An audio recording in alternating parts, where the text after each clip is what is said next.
So hello to everybody again, and welcome to another writer's interview that we're doing with Unbound to introduce all the people out there to our writers for the Queering the Bible series, Queering Job.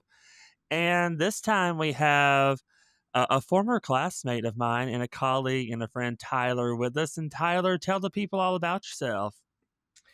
Yes, thanks so much for having me on this this beautiful journey. Hi, everyone. I am the Reverend Byron Tyler Coles. I use they, he pronouns. I'm currently located in Virginia, just outside of Washington, D.C., and I'm ordained in the Unitarian Universalist tradition.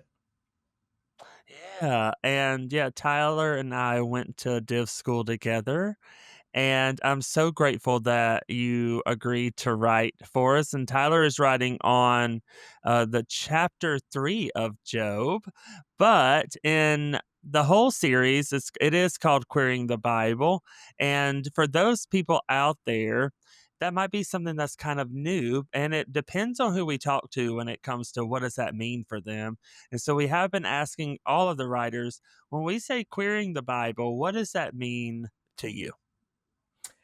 Yeah, this is such a great question because a couple of weeks ago, as I was prepping and doing my research and sitting in reflection and just being grumpy about, writing another thing, as I always do when invited to write something or choosing to write something myself, I was talking to my partner who grew up in a very different tradition that does not still have a strong presence of queer and trans people. And so when I told him that I was doing a queer reading of the Bible, he looked at me and went, "What does that even mean?"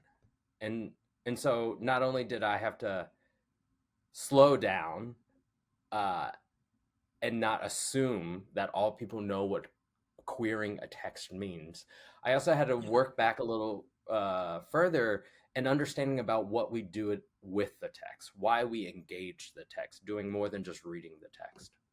So when I queer a text, which innately happens as a queer person who puts their eyes and hearts on the text, it instantly happens.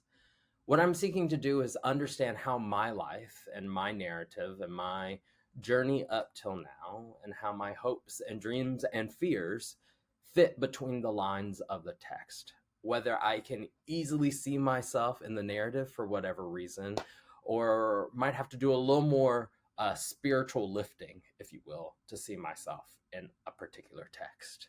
And so, queering Job for me was a practice of what do I do with this story of suffering, uh, and what does life look like beyond suffering, when too often when we talk about queerness, when we talk about transness, it is just we stop at this state of saying suffering is all we know.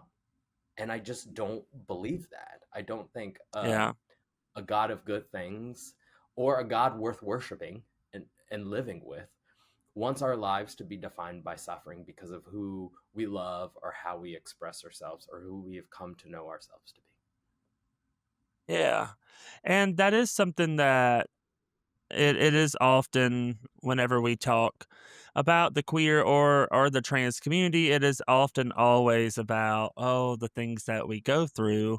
And then many times we don't often get spaces to just celebrate joy and celebrate who we are and all those things. But and you mentioned it a little bit, but I do wonder what has come up to you in as you're reading your chapter or getting down into Job. We did take a did you take the Job class with us at Div School? Did you take Job with us? I absolutely did not.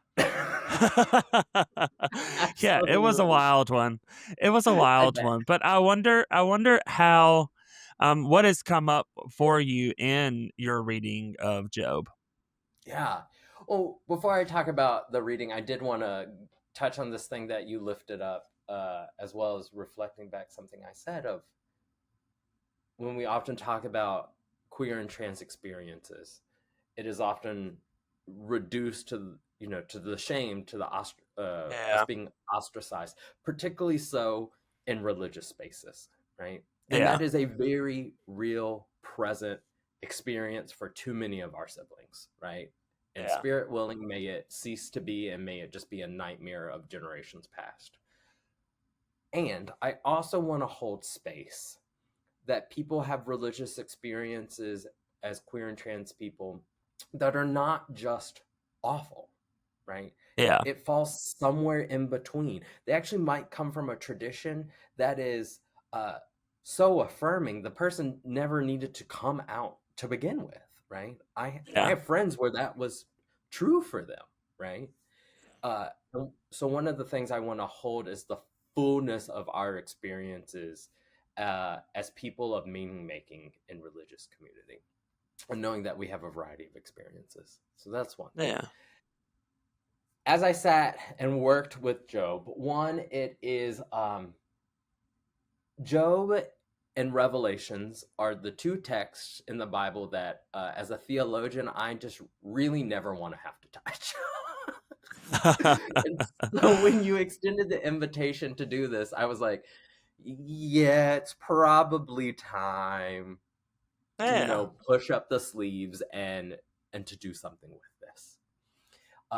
And as one might suspect, there is very little that I found in commentary on Job that just doesn't go beyond what suffering is, right? It Yeah. is a thing that is just like Job suffers, his friends and him kind of go back and forth, and God kind of like puts the kibosh on that, right?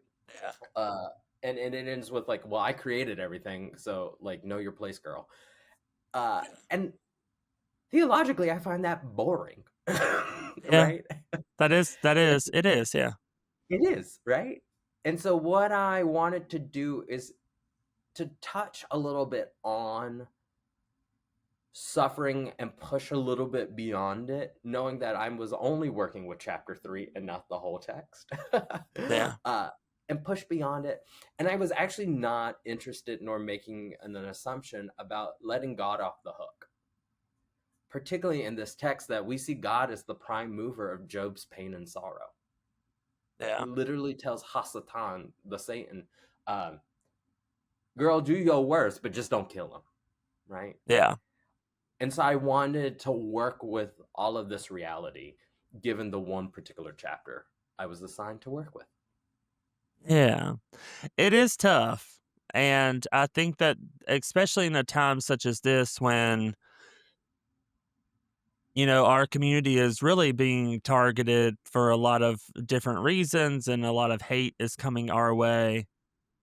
And we ask those questions why. And I think that those questions might not ever get answered. I mean, we can maybe infer, um, but the answering of where does all this stem from? Like, where does hate stem from? And where does, like, all the things that we're experiencing right now, like, where is the root of it all? And it comes from this, these kind of existential questions that we all have that we may or may not get answers to. And I think one of the things for me that Job does offer is that space to really kind of question. And, like you were saying, kind of like holding God to task in a way to where we're often taught we can't do that. And we can't, Absolutely. like, God can't take that. And for some reason, in many cases when people are talking about that, we preface God with God is the God of creation and this big and, like, wondrous and in all entity. And yet God can't take us, like, being like, hold on, like, what are you doing? And I think that that's, as you were saying, to not be able to do that, it is like a boring thing, like, to just take something at face value. And so I do wonder how you would say, like, we kind of, like, maybe give ourselves permission to, like, do that. And what does it feel like to do that if we've never done that before? Mm, yeah. I so I always use my own self as an example because my experience is the experience that I know the best with, right? That I Yeah. know the best of. And so, take it with a grain of salt. Um, I didn't grow up in a church tradition. I was raised in the Christian Church Disciples of Christ denomination, um, and did not experience a tradition or a church community that told me that I could not question God, that I could not be frustrated with God. I did come from a uh, societal culture growing up in Southwest Virginia, just 45 minutes southwest of Lynchburg, Virginia, where Liberty University is, that told me the otherwise, saying that I could not question God. And I think that is always interesting.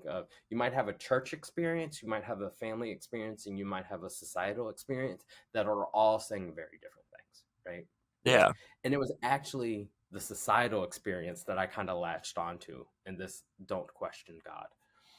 And so it took me a really long time through various experiences, my queerness being one of them, that I had to push against this notion and finally somehow got free of to some extent, where it was like, if God is indeed the creator of heaven and earth and is the very spark from which the universe first spun around and is still spinning around and is still upheld by, God then indeed can take me saying, what the hell? Yeah. And if God can't do that, right? I then look to what James Baldwin says in the sense of give up on that God, Yeah. because then that God is not omnipresent. It is that God is not omnipotent. That God is not the giver of all good things, right?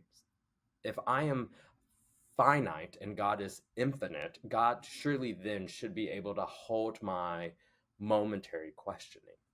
And so it took a lot of living life fast and hard uh, to get to that point.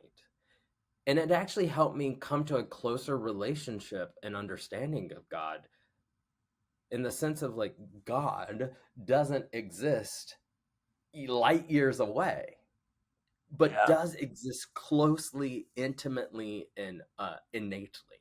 And so I actually found that a really freeing experience. And that is where I kind of ended up going in this text, um, and understanding that there's possibly something the text is pointing us to, that suffering, while can't be answered, we can't explain it away, we can't put an easy bow on it. There's something about an innate God, a very present God that exists between us, that might be a balm to the suffering that just exists as part of our fleshiness. Yeah. And there is a lot going on, and we have been, asking our writers out there to kind of say a word to our queer and trans community. It is a tough time, and there is a lot of suffering going on, suffering that may or may not ever be, tied up and figured out, or and we might be in it for a good long while. And so I wonder, what you might say to our community right now. Yeah. Well, since we're talking about the Bible, let me continue to talk about it for a little bit. As someone who spends a lot of time playing around in Genesis, in this particular chapter of my life, and one of the things I've come to appreciate, particularly about the first creation story of Genesis, um, is how the ancient writers attempted to define, to put into a box, if you will, why suffering and evil exist, right? This is the Yeah. apple situation, right? Which, if we play Yeah. the text out, we know is a great scam, because no one ever told Eve not to eat the damn apple. So it can't be Yeah. her fault. It really all Yeah. is Adam's fault. Um, but if we understand the text as this thing trying to explain, to give shape to why evil exists, why suffering exists, why sorrow exists, hell, to why paranoia exists. We see uh, uh, Adam and the Eve retreat back, and we see God saying, "Who told you you were naked?" Which speaks to, Mm. who told you you should be ashamed of your body. Uh, I hold that. as I do pastoral work, as I reflect on my own life, as I, talk to my own therapist, as I think about uh, throwing it back at the club on Pride weekend, right? Because Right. the fleshiness always exists. So I say all of that to say is I do think suffering and evil is just a thing that has always existed. And our traditions, our various traditions, have attempted to give explanation to how it came into form. However, while it may have always existed, I do not believe in any way, shape, or form that it is the thing that defines our existence or names our existence. That we do, can, and will one day exist beyond the confines of the things that cause suffering and suffering itself. Because ultimately, that is the work of creating heaven on earth, the beloved community, where we can live fully and completely as ourselves, tending and holding one another in faithful, accountable, soul nourishing relationships. And everything that we do now until we get there, right? If we're thinking about a journey, it is about modeling that, modeling the inbreaking in our thoughts for ourselves, and with our people, right? It looks like telling a beloved, yo, chill. You are going real hard on yourself right now, right? It looks like telling another beloved, some stuff is going on and we need to get you connected to a professional, right? It looks like telling another beloved, I know stuff is going on, let me pay a bill for you. It, doing all of these things to hold one another, modeling the work of heaven on earth, the beloved community of liberation in this generation. We are not defined by sorrow or shame or pain, but we can and will indeed one day live without it scourging any of us. Yeah. And I look forward to that. And I Hey, think many of us are. So I appreciate you. And I appreciate you joining this wonderful series. And even though a little bit of reluctance in diving into Job, but I do hope it was in some way fruitful for you. And I know it will be fruitful for us. And so I'm really grateful for you. thank you very much. I am grateful for you, and it did turn out to be a really great gift to do Yeah. this work. So thank you all, and blessings be upon you all. Yeah, thank you so much. And just to remind everyone, you can find this wonderful series, Querying the Bible, Querying Job, at justiceunbound.org/querying the Bible/Job. And all those links will be in our description at the bottom of this video. And we will see you again with another wonderful interview with our writers of Querying Job.